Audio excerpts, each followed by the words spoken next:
بسم الله الرحمن الرحيم.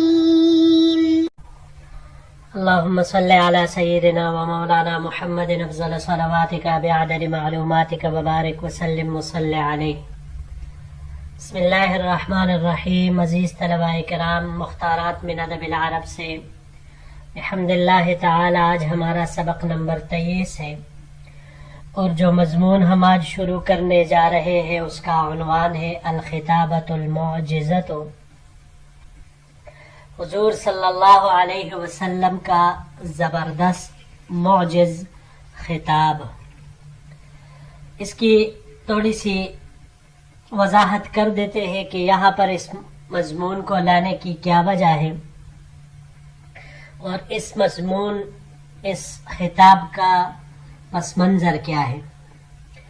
تو یہ 6 شوال 8 ہجری کو مسلمانوں کا 12,000 کا لشکر بنو ثقیف اور حوازن پر حملہ کرنے کے لیے مدینہ منورہ سے نکلا.